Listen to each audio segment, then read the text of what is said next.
happened when I was about 12 years old. I was with my family at a church service, and the pastor gave an altar call. And my feet were frozen to the floor, but I knew it was time.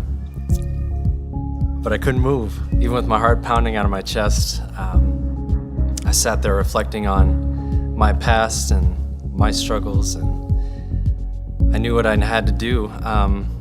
And all of a sudden, my dad stands up next to me. And I come from a family who, they were a great example to me, and family friends too.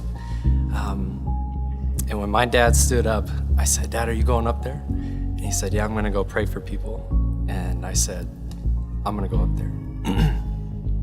So we get out into the aisle and we're walking forward, and I remember, instead of feeling a sense of shame and of guilt, I felt supremely alive.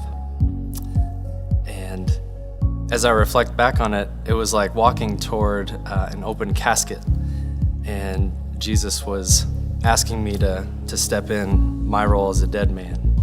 So I go up to the front with my dad,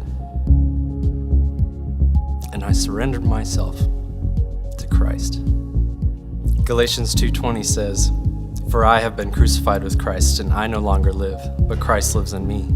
The life I live in the body, I live by faith in the Son of God who loved me and gave himself for me." And then I realized that funeral turned into a wedding.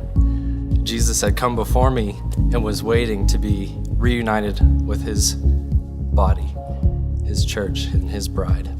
I left there feeling more alive than I ever had. And since then, it's quite simple. The eyes of my heart were open to the fact that my sin is severe and I was in great need of a Savior, and he's more than enough. And Peyton Manning has a good line. He says, "Being a Christian doesn't make me perfect. It makes me forgiven." I'm Ty, and that's the story of how I got saved.